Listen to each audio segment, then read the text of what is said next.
Welcome to Five Live Boxing. I'm Steve Bunce. It's another week, another heavyweight waiting game. Tyson Fury, Dillian Whyte purse bids. This week, it's the fourth instalment. They've been delayed 3 times. Will they be delayed a 4th time? Well, right now, I can't tell you whether they will or they won't, because there are so many rumours, so many ridiculous stories, and not one single fact. That's heavyweight boxing. Also on this show, Joe Calzaghe, the unbeaten Joe Calzaghe, talks about his new sports agency and what he'll do when he gets older fighters and takes them from, well, nowhere to the big time. And also talk to WBA featherweight champion Lee Wood. Now that's a sentence I never thought I'd ever be uttering. That's no disrespect to Lee Wood, that's just a fact.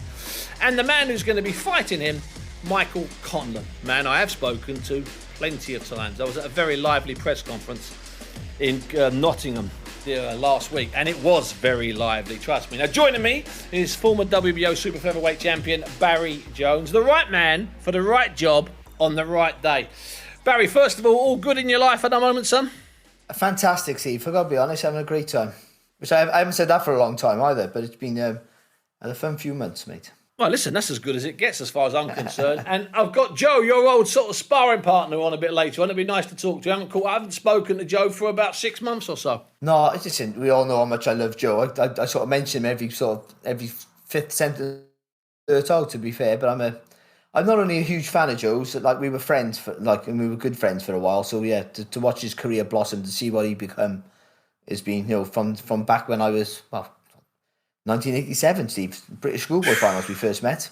I was covering those. That's how long ago it was. And I wasn't much. I was only a few years older than all of you, even though that's hard to tell from now.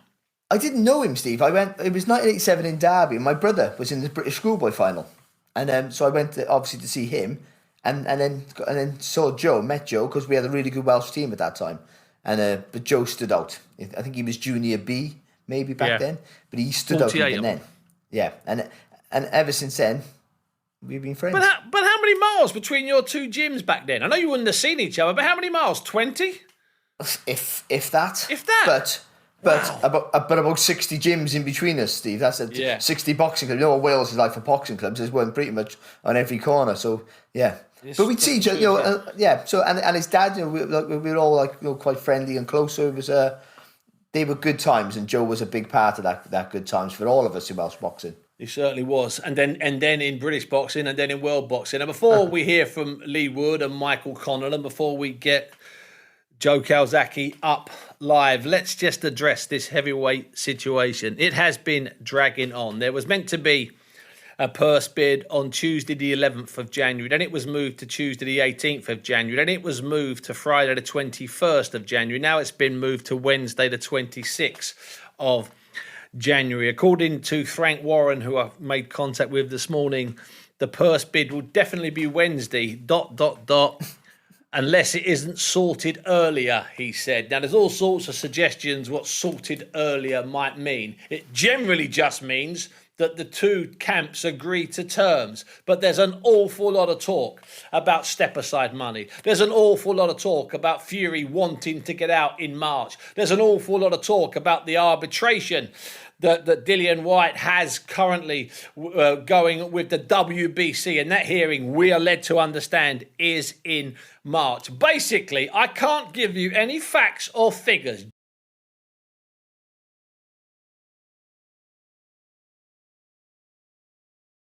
Just more and more rumours about this fight. And I hope between me recording this and young Patrick and young Jack putting it out and you listening to it, that it hasn't all changed. The landscape could.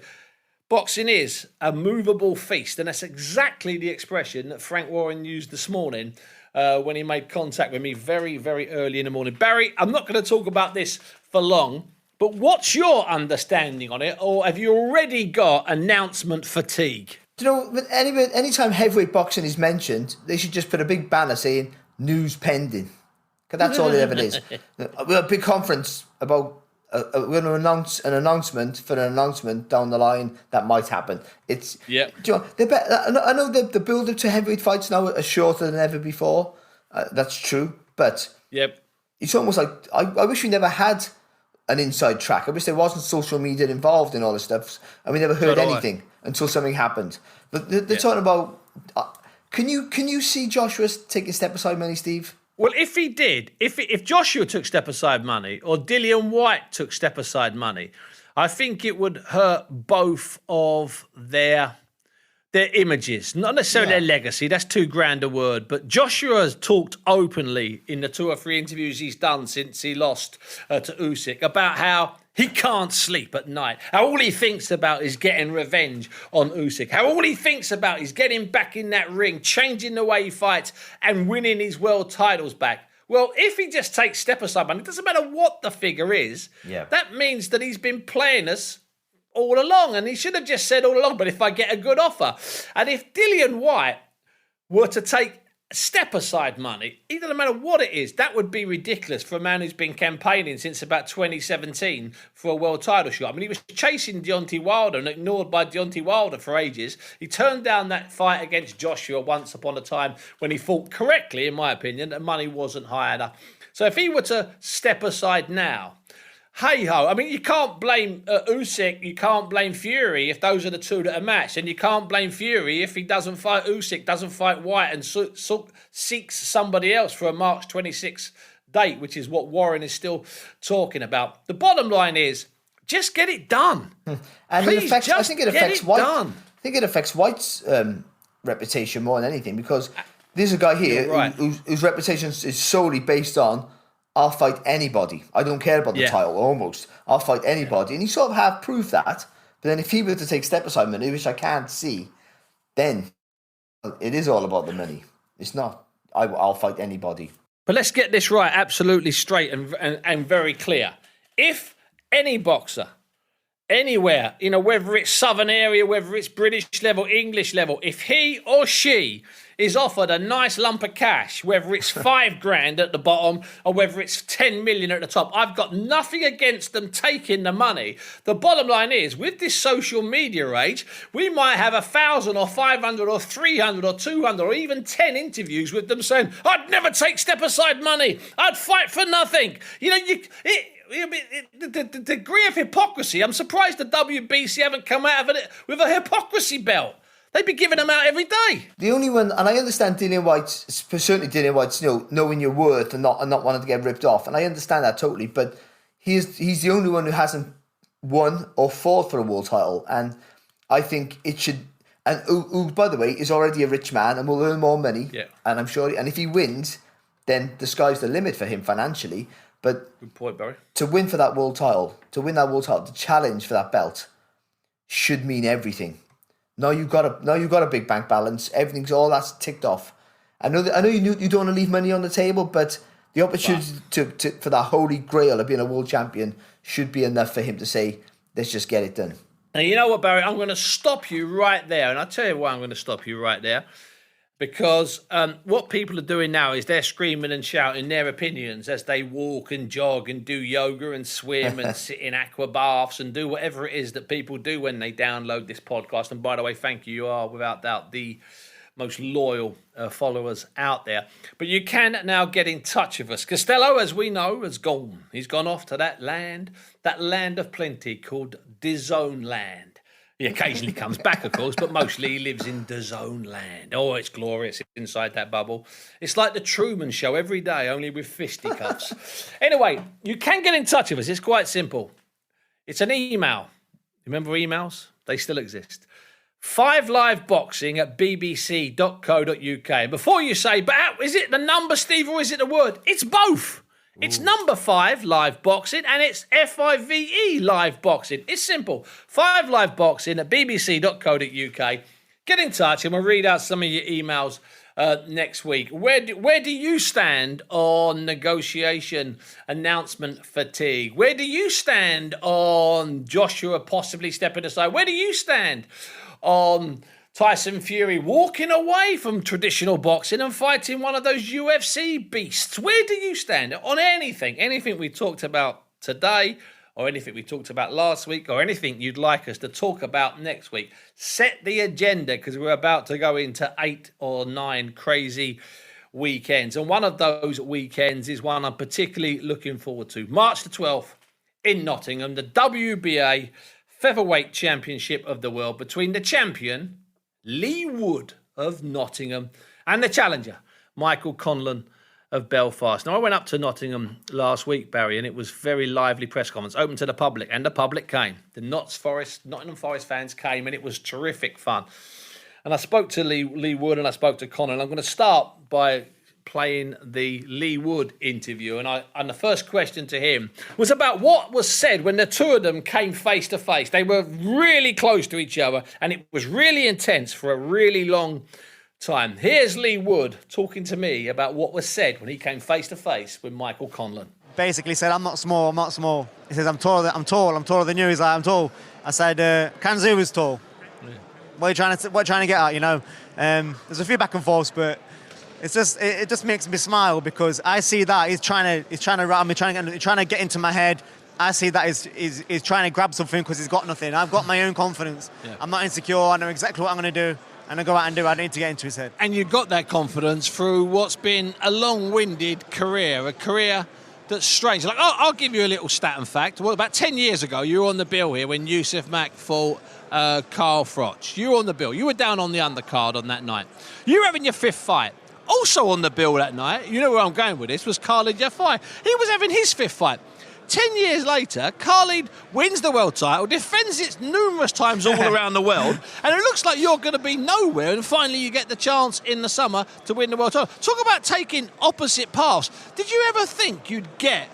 listen, I know you believe things in your heart, Lee, but did you really believe you'd be back here, top of the bill, defending your world title? I knew I was good enough, but... that's not enough in boxing, is it? There was times when I thought, am I ever going to get my chance? I've not even won the Commonwealth to the age of 30.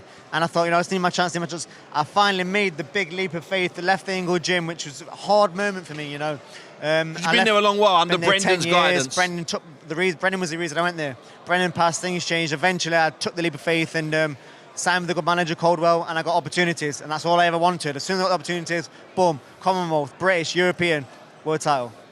Now, this fight here, you and Michael Conlan are from opposite sides of the tracks in many ways. Michael turned professional after an Olympic medal and 2 Olympics. At his debut in Madison Square Garden, it was packed. He was led to the ring by Conor McGregor wearing a fur coat. Your debut a few years earlier, you got about 3.5 quid and you fought in front of a couple of hundred people. You're from different worlds. Completely different worlds. And in my opinion, sometimes I think he's everything that's wrong with boxing. He's got a big promoter, he's signed by them. He's not had to fight anyone, he's been carefully managed. He's never been in a fight. He's never been in a fight where the bookers have thought, you know what, this is a 50-50 fight. I've been the opposite. I've been in fights where I've been wrote off 3-1. You meant to lose. 52-1 to win the knockout in 12th round I was. And what, against Calzaghe in the summer for the world title? Is that what it was? 52-1 to win by the knockout in the 12th round. Crazy. Against Calzaghe, who, of course, the year earlier was meant to be having a super fight outdoors up the road at Leeds with Josh Warrington, and yet he comes to Eddie's Garden, but in COVID restrictions, and you take him apart. I mean, she stopped him in the 12th, but you took him apart. You fought that fight like the champion, and he fought it like a novice who was scared to be in the ring. How did you manage to... That's magic, isn't it? That's all down to Ben Davison. It's all down to Ben Davison. Tactics, strategy, drilling. When we had that fight on 6 weeks' notice, which is 5 weeks of training. Which people forget. 5 weeks of training, okay? And literally Ben's game plan, I just believed in it straight away and executed it to perfection, I believe, and that's why it looked so clear cut. And it was a massacre. It was a nasty massacre and a brilliant finish. I mean, I don't want this to sort of come across like I'm putting you down, but it's been a fairy tale, Lee. I know you might have believed 10 years ago, 11 years ago, 9 years ago. I'm not looking back yet. But I've got loads tale. to look forward to. The Forest Ground's going to happen. I'm the first person in Nottingham, the first person ever to headline at the City Ground, and that's going to be my stamp that I'm going to leave. I need to win this fight to get there, and I'm going to do that. And if you get to the city, or when you get to the City Ground, can you invite Carl Froch along? Give him a nice seat at the front somewhere. See what we can do.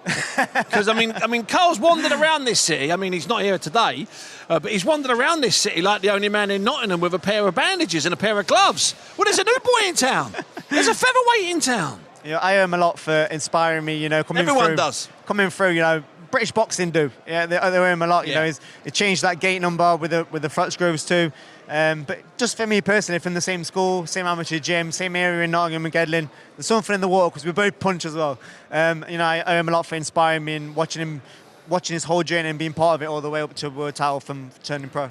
So that's Lee Wood there, a man who's grown instantly in stature and has become the most comfortable of world champions, even though a year ago him being a world champion would have seemed like a fantasy. Not that he wasn't good enough, it just didn't seem like he would get the break. He did in the summer, and he knocked out Calzaghe, or stopped Calzaghe, as he said, 52-1 the odds were on the Lee Wood stoppage in the 12th round that night in Eddie Hearn's old boyhood garden. And I spoke to Michael Conlon. We'll discuss Lee Wood in a moment. I spoke to Michael Conlon, and I put the same question to Conlon. I've heard Lee say, I'm small. So I says to him, I'm not that small. He says, you can make 122. And I says, yeah, but I'm not that small. That's ultimate professionalism. I'm not that small. He says, I'd have to cut my arm off. He says, I'm not that small. Yeah. Did you feel small next to him? No, I felt bigger than him. Yeah, I mean, I think in theory, you're the same height or an inch taller. And no, I didn't sense that. Physically, I felt bigger. But when you were standing next to him, Yeah. Do you take, I mean, you've been around so many years, Europeans, Worlds, the Olympics, and fought on some massive cards as a pro. Some you've topped, some you've been part of the shows.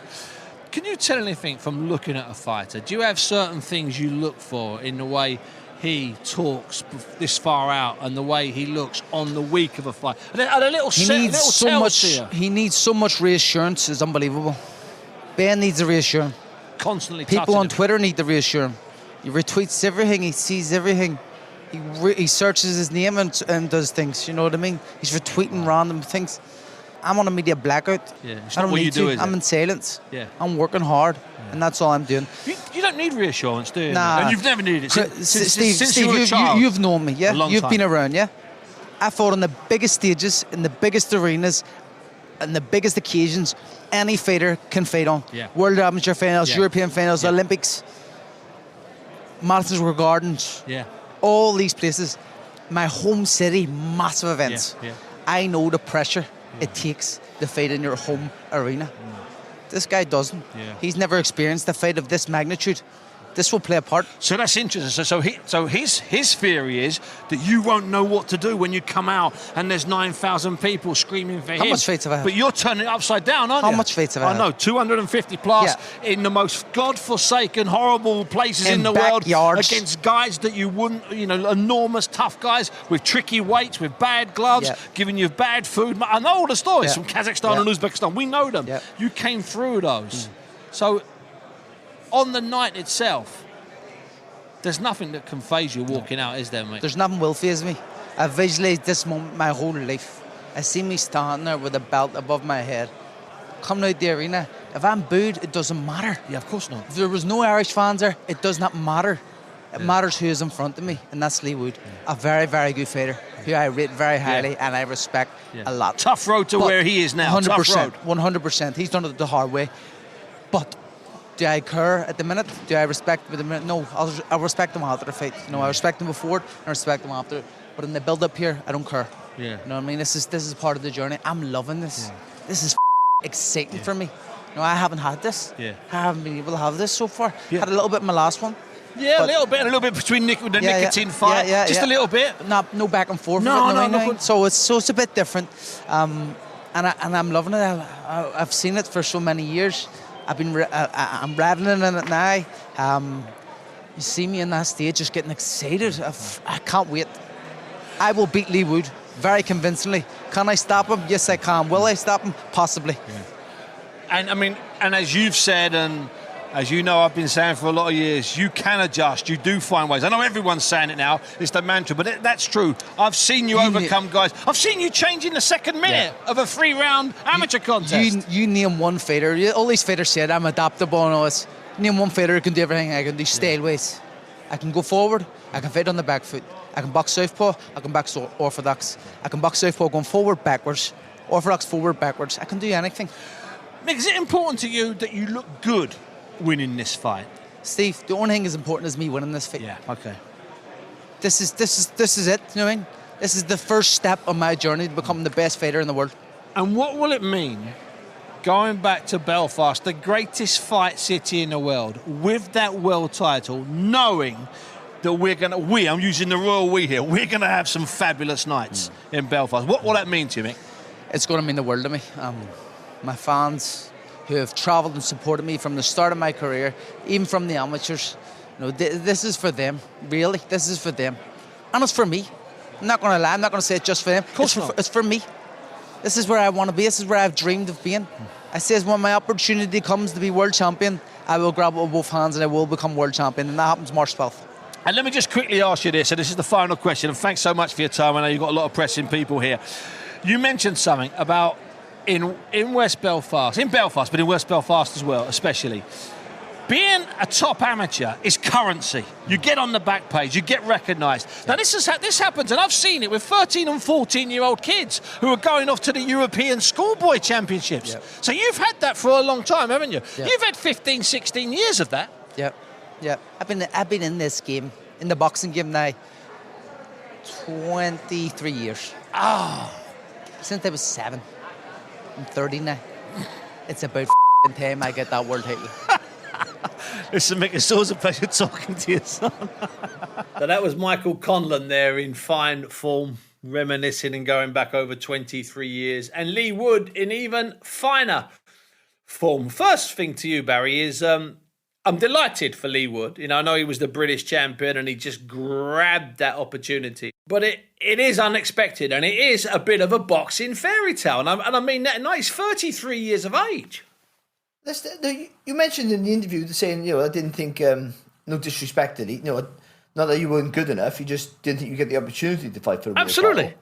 He didn't look good enough, Steve. He didn't look good enough. He was a good fighter, but to be a world champion takes a different level, and he just didn't look like he was maybe had the ability to get to that level.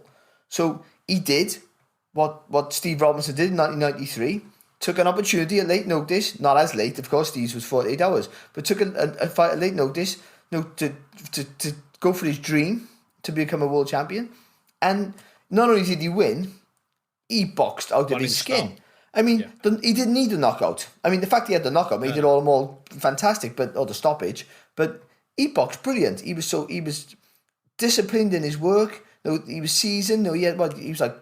He'd had 26 fights by now, and he'd had hard fights. So he'd learned from that upbringing there of not having an easy track to the top.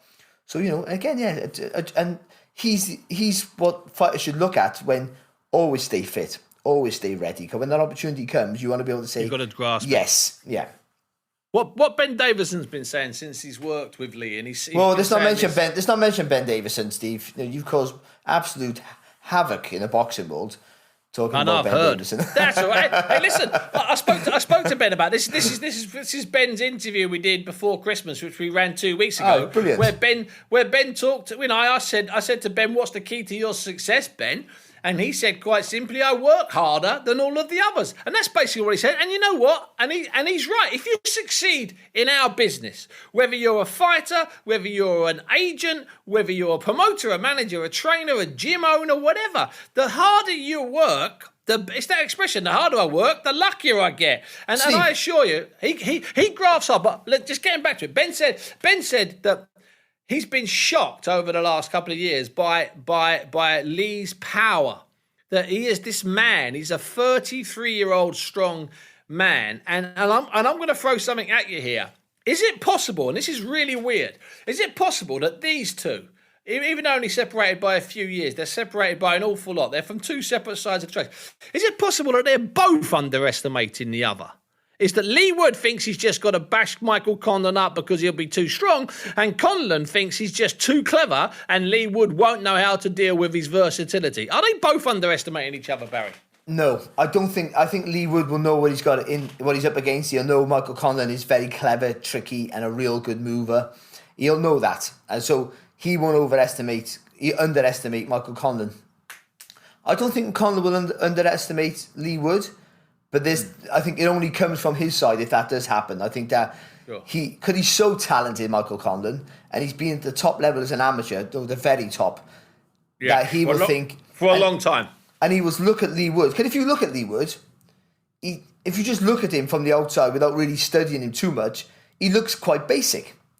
hands high, straight punches. You know, he hits you and hurts you, but if he can't hit you, he can't hurt you. And that's what Michael Connolly will be thinking. I'll just stand in front of him, I'll be pivoting on the front foot, and I'll be making him miss by inches, and he'll be getting frustrated, and he'll be trying to punch harder, and he'll be losing that energy, and when he gets tired, I'll just take over. And that will be their tactic, surely. And for Leewood, it will be, I got to stop that movement. I got to hit him hard, hit him often, and make him panic, and make him engage in a fight with me where I want him. And that would be the tactic for both. Roughly, I would feel. But it would only be Michael Connolly who would think, I'll stand this kid on his head. Because to get where he was as an amateur, like as a professional, you have to have that arrogance that when I'm on my game, I'm better than everyone. You can't beat me, you can't touch me. And I think that's what that would. But I got a feeling Connolly, it is his first world title shot, and it is away from home. I think he will be super laser focused. Yeah, he will be. But he's still going to have to box the best he's ever boxed as a professional to beat Leewood. And it's probably sold out. They did a 2-day tour. Not a 2-day tour. They did 2 cities in 2 days. Yeah. I went to the first one in Nottingham. I wish I'd have gone over to Belfast the following day because that was particularly lively as well. And I think there was an announcement at the end of the night that 7,000 tickets had gone. I think there's only a few hundred left. And in fact, by the time this is published, there'll probably be none left. It's a fight, Barry, that I'm really looking forward to, and it's part of a series of fights involving Brits, either for world titles or just in interesting fights or in fights that are long overdue. So we've got coming up on I think it's the 4th or 5th of February, we've got Liam Williams in Cardiff against Chris Eubank Jr. Then we've got Amir Khan finally against Kell Brooks, sell out. And then we've got, which I particularly like, obviously, is Josh Taylor against Jack Catterall in Scotland, which should be a sellout. And then a few weeks later, we've got this, Lee Wood against Michael Conlan. 2 world title fights in there and 2 other intriguing fights. 4 fights, all British and all probably sellouts. And it just is a contrast to the heavyweight situation where we're not sure what's happening and we're not sure if we're ever going to get Brit v Brit, let alone a date or a confirmation. It made me think, Barry, and I'm going to ask you for yours. A British fight, a title fight, probably a British title fight, that was ordered or you think was ordered and it should have happened, but never happened from the last 30 or 40 years. 2 Brits who should have fought each other and were possibly ordered to by the British Boxing Board of Control, and that's only a suggestion, but never happened. What would be your top? What would be your number one? Well, it's at world level, Steve, if that's okay. But it's of course it is. Yeah, the first thing coming to my head straight away, always for most people, would be Fury Hay, but it was Enzo Macronelli versus Johnny Nelson. I think that was the fight. That was literally, it was set for March the 4th, 2006, but not obviously Nelson was on a great run of undefeated world title shots, and Enzo Mac was at the WBU title and had loads of good defences there, but it was a minor title. Yes. So he had some really good and that was a great title for him to garnish that experience. And I think the fight before, they both boxed on the same bill in Italy, maybe? In Italy, they had. And then I think Enzo seen that fight and thought, I could beat you. Yeah. And then obviously then it was set for, I think it was maybe Manchester, it was all set, and then Johnny had some bizarre injury running where he really separated the muscle from his shin bone, just bizarre. And then obviously then Enzo got his crack then to win the world title, and it never really happened. But it was always going to be that felt like a fight where it was too much too soon, or the passing of the baton, and that was that for me. For being a Welsh boxer was a sort of like a stand up moment.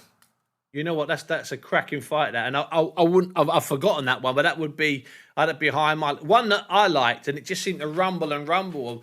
In fact, I can't quite remember if it was 3 years, 4 years, or even 5 years. It was a couple of British middleweights, both champions of Commonwealth, European, and British. They seem to swap those belts, but they never swap bunches. Darren Barker and Matt Macklin. Yeah. They were. They both fought for versions of world titles. Darren won a version of a world title. They were circling each other. There were several times the fight was agreed or nearly agreed. The Board of Control were ordering it, and it just never happened. That's one I think that got away. I really do. Really do. That would have been a great fight, because you can see, and that's the thing about these fights, you can see either one winning, can you? And you can see, absolutely. And you can see either one winning impressively. Yeah, good point. Do you know what I mean? I could see Macklin just putting so much pressure on Barker, because Barker could be hurt and then wiping the floor with him literally really early, within 6 rounds, or Barker floor, and then just, because he was really, people forget how Barker was a beautiful boxer, but he's really grit and determination he had. Yeah. He was a tough man, he was, nasty side. He was, yeah. It would have been a fantastic contest. That you've topped me, Steve, on that one, most definitely. No. I disagree. I think I've got to be honest with you. That the fact that Nelson and Macronelli never happened when they both fought on the same undercard out in Italy, and Johnny wasn't particularly impressive. The only thing that was impressive about Johnny that night was he did something called the box split. Do you know what the box split is? Yeah. I remember him. And because I wrote about it in the book, and a box split is when you don't go, your legs go out front and out back. They go sideways. That was his warm-up against the Italian whose name I've forgotten, but hey-ho, we could just Google it and find out. We won't, we'll just go through it. But Enzo was on the undercard, never happened. Darren Barker, Matt Macklin, never happened. We move on. Now, Joe Calzaghe, I know as a man you know very well. In fact, he's teamed up with Darren Barker. They've set up some kind of boxing agency, sporting agency, and I'm delighted to say that Joe joins us now. Joe, before you and Barry start doing your verbal sparring, just explain to me what it is you've set up and how it's going to work. Yeah, it's called ISG, International Sports Group Management, okay? And then what it is, it's an idea, me and Darren, obviously a good friend of mine, we're talking about obviously looking after boxers. We have a lot of managers that don't know too much about boxing. So, being there and obviously dealing with the business side of it, as you know, I managed myself a lot of my career with a promoter manager situation. So there's always a bit of problems with that. So I just want to give up-and-coming fighters the opportunity, obviously, to manage their careers, look after them in and out of the ring. And it's something that myself and Darren is quite passionate. And we have obviously a partner with us who's also really interested, and he's going to be doing really well. Giving a lot to the company. So yeah, it's early days, mate, but it's going to be looking forward to it. And Joe, have you got any fighters yet? Any fighters lined up? Yeah, so basically we scouted this one boy. He's only 17. His name is Jesus Martinez. He's a young boy. He's a long-term project, but he's like what I see. He's won nearly all his fights, 160 fights. He's won everything in championships in America. He's also trained by his father, which is good. And nice for you. It's long term. I think he could be a future champion, definitely. And so it's an early start, but I'm really excited to go and watch him fight. What's your criteria for fighters you're looking for? Are you just looking for top level fighters, or are you going to go for crowd pleasers? No, at the end of the day, like I said, this kid's 17. As you know, when you're young, no potential. We don't know if somebody's going to go as you turn ranks from amateur to professional.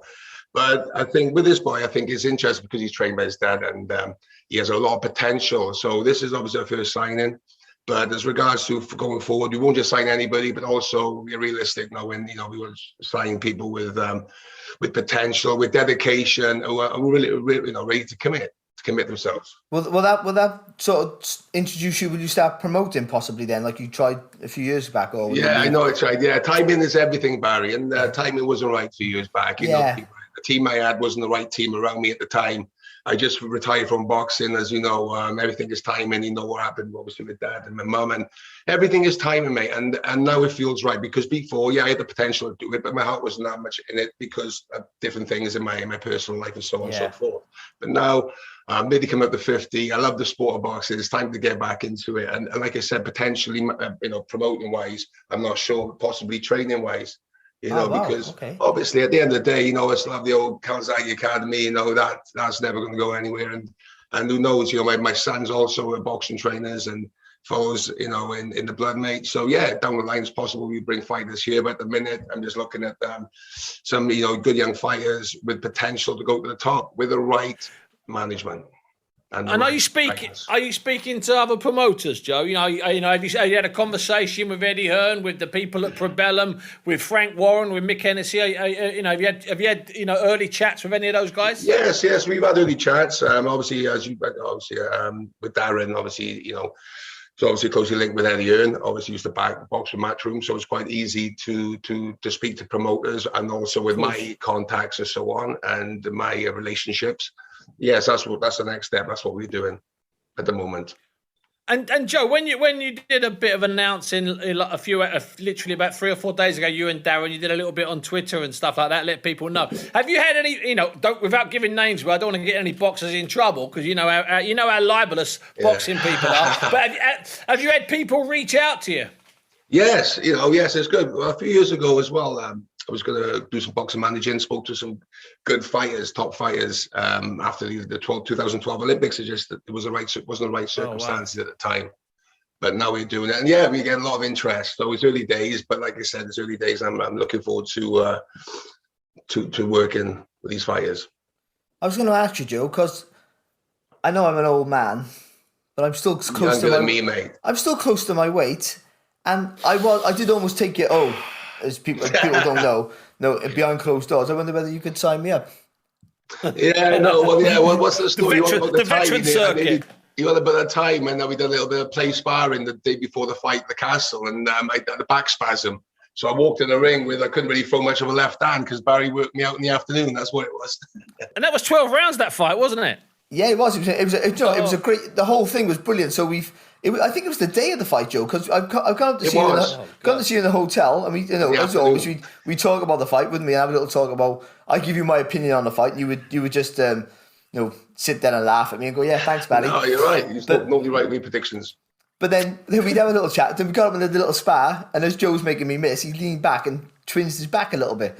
And I was like, the panic on my face, like, oh no, this is a guaranteed win for him. But also that's on that same, I think was it HBO, wasn't it, that one, I think? Yeah, I think it was Showtime. I'm not sure it was Showtime, HBO, because they loved the castle with the effects. Yeah, it's beautiful. But they asked someone at Sky TV if they had pictures of the castle being built. You tell there's no castles in America. Well, was that the one where a stripper appeared at one? A streaker? Was there a streaker somewhere in the background there? I think there was a streaker during one of the early contests. There wasn't much atmosphere in it, so I missed that bit. I wish I saw that bit, but I missed that bit.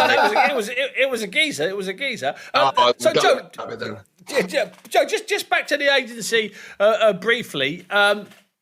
The one thing I'll say, and at the moment there's about 5 or 6 guys working in partnership with other people at the moment, and it's who 5 years ago they weren't here. Now there's 4 or 5 guys, and they're really busy. The one thing I'll give them credit for, the guys that are out there, is they work. They're solid. They're in gyms all the time. They're visiting gyms. They're going to smaller shows. I mean, I put it to you, Joe, that to make this work, it's a lot of work. It's you can't just sit back in a fancy office with Joe Calzaghe, Darren Barker, management group on the door. You know that. I'm only telling you what you know, but it's a lot of work, man. I know it is, and I'm willing to work, so that's good. I'm really willing to get back into boxing. Obviously, too old for a comeback. I'm interested in getting back into it. I understand it's a lot of work. We've got a good team behind us with Darren, and we're working on getting other people involved in the company. We understand we can do a lot of traveling. In gyms, for instance, we're going to go to San Antonio and see our fighter. I never go on the plane. So me getting on the plane for a couple of days is a big deal. Come on, man. I wouldn't go on the plane for fights. Yeah.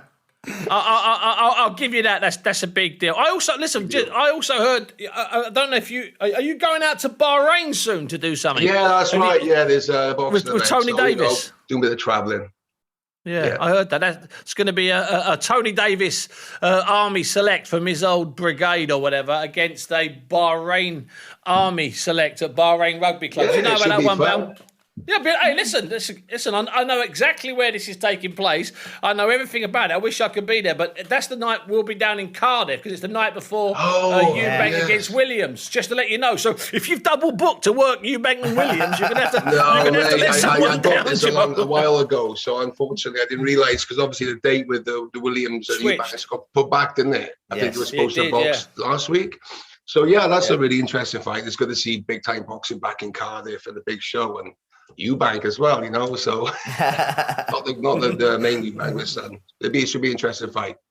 Sanjay, I was looking briefly at your record today. I don't need to look that much because I can sort of quote it. But the one thing that struck me, and this is to you as well, Bal, is that you finished with 46 fights after all those years, whatever, 15, 16 different years as a pro. When you look at the big fighters who are around at the moment, either the world champions or guys about to win world titles or fight for world titles, you look at Fury, Joshua, Coley and Taylor.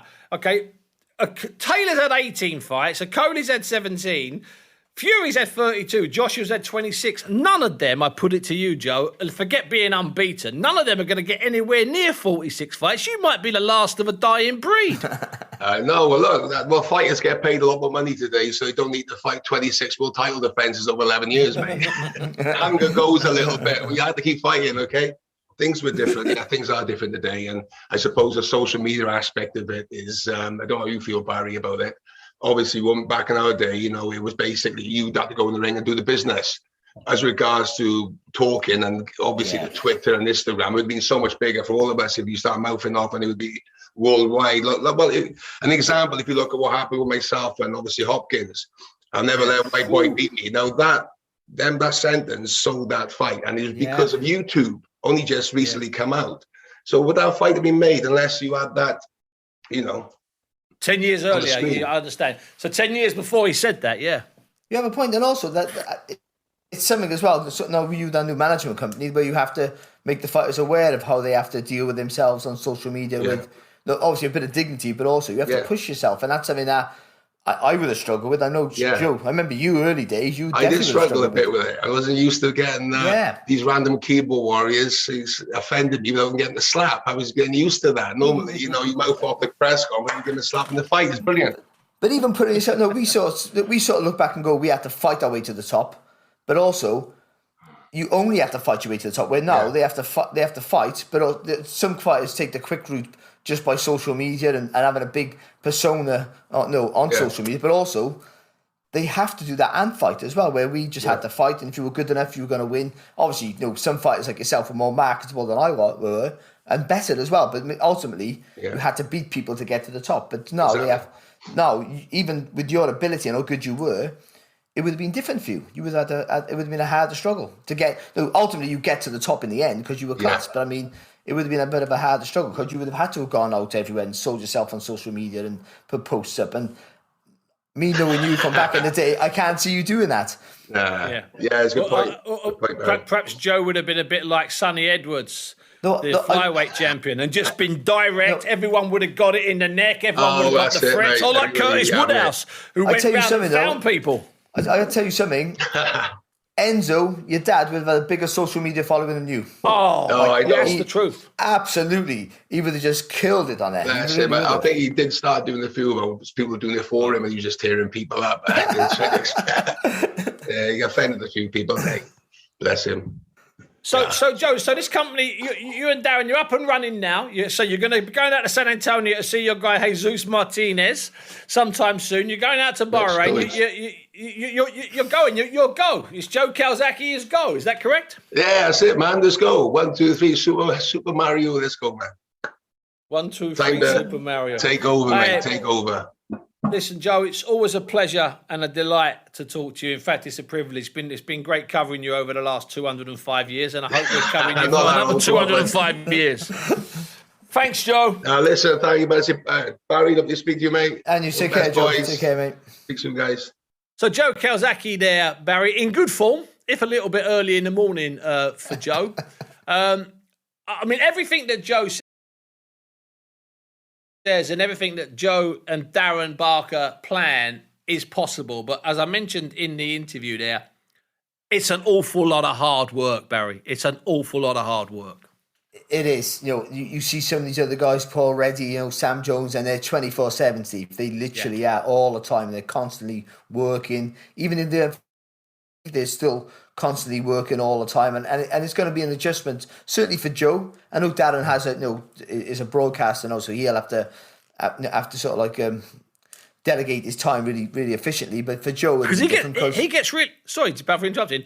Darren gets really busy sometimes with this though. When they do a fight week, he's doing stuff Tuesday, Wednesday, Thursday, Friday, Saturday, Sunday. Yeah. It's a 5-day gig in big fight weeks. Well, they do the fight breakdowns, and also they have like those shows, don't they? Like the press conference and the weigh-in and stuff like that. But it's achievable, and I'm sure they'll have people to help them out. But they're going to have to be people. Just Joe Calzaghe. Forget about Darren, which is a big enough name, but Joe Calzaghe alone will draw in boxers who want to be around Joe, great, as they always have. But you need more than that. Of course. But when he said outside of the ring, that's what made me happy because. They know about boxing, but they also, certainly Joe, knows about the about what it's like to earn plenty of money and what it's like to be ripped off for plenty of money and what it's like to how you keep hold of that money. And I think that's important for the fighters going forward. So I think the experience they have, and if they have he mentioned a third party that's going to be involved with them. I think if he or she knows what they're doing, then I think they might be quite successful. And just to have Calzaghe involved back in boxing, it seems weird that he wasn't for a while, and to have him back is great because he's been an icon of the sport. No, he absolutely has, and I've had this conversation. I mean, you and I have talked about this over the last 7 or 8 or 9 years when we've been doing different film shows, it's films and podcasts and TV or whatever we've been doing, and I've always thought that. If you get into training, I know you looked at a gym about 5 or 6 years ago, 4 years ago, 3 years ago, 2 years ago. I know that you're constantly being. It's about the work that you have to do, and if you've got to treat it like a real job. And so many boxers, Barry, not you admittedly, but so many boxers, especially boxers that have had an awful lot of success. They're not used to a job. They're used to training for 6 weeks, having 12 weeks off, training for 4 weeks, having 12 weeks off. But the idea that Joe, I agree, Joe's name is massive. And if Joe could get out and visit 3 gyms a week in 3 different cities and sit down with fighters and take them out for a cheap chicken meal. That's what several promoters have done over the years, and talk to these guys and get to know the kids. I don't mean he has to go to the schoolboy championship and get to know mums and dads at 13 and 14 years of age, but just get out there and visit. It would take a couple of months to create that presence. I'm convinced of it. They have a head start with just saying Calzaghe, and also Darren Barker. That's a huge help as well. But bear in mind, Joe's never had a job in his life.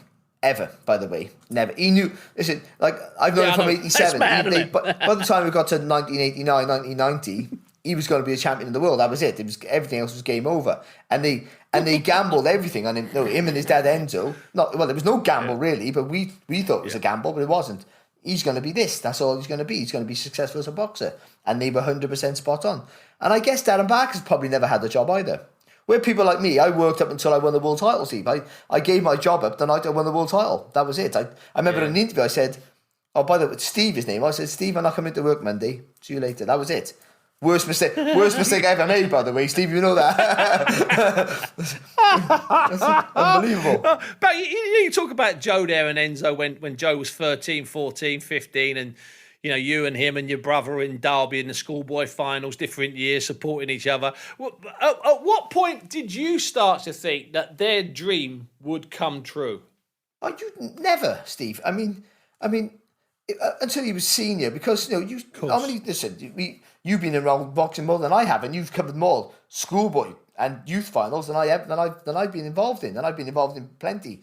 But how many kids have you seen who've been superstars at 14, 13, 12, 16. I mean, they were going to take over the world, and they didn't even, and they made nothing of themselves. So vanished at 16. Vanished at 16. Well, it's usually 18. Once they can drink, you don't see them again. Once they have a life, once they can manage their own life, they decide boxing is not for them.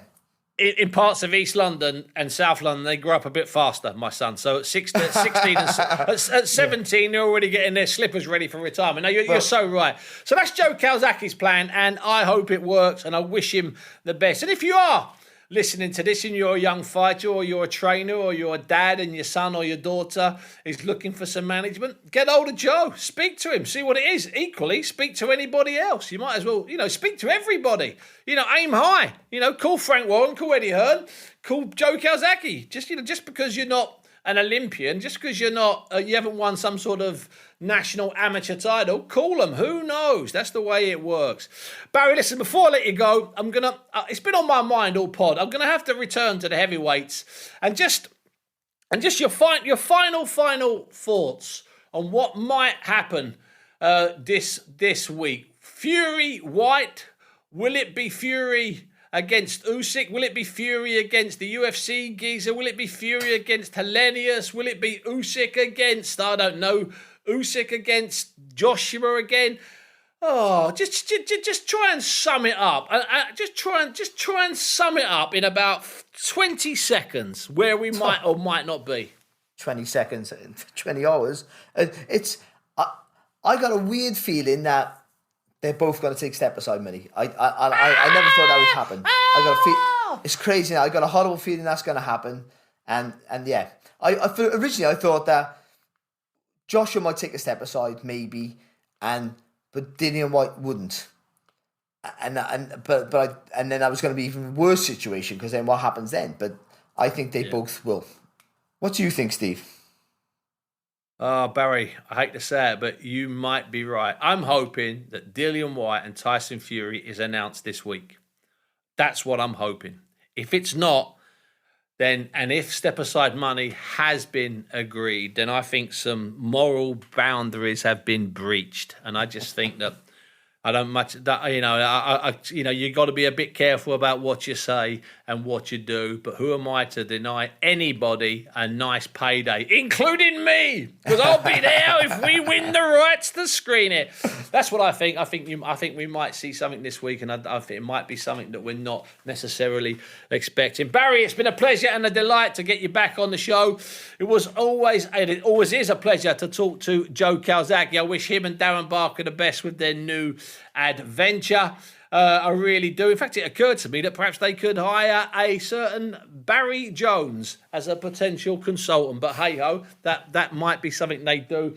It was a delight and a pleasure to be in Nottingham and interview Lee Wood, the WBA featherweight champion, and Michael Conlan, and talk to them ahead of their fight on March 12th, which will no doubt be a sellout in Nottingham. Remember, you can reach us. It's quite simple. It's 5liveboxing@bbc.co.uk, and you can use the number or you can use the letters. 5liveboxing@bbc.co.uk. It's been a strange year so far. We've had no boxing, but we've had an endless list of boxing stories and rumours. And who knows, by the time we get together next week, we might have one enormous heavyweight twist. I've been Steve Bunce. This has been 5 Live Boxing. Thanks for listening. Let's get ready to rumble! 5 Live Boxing.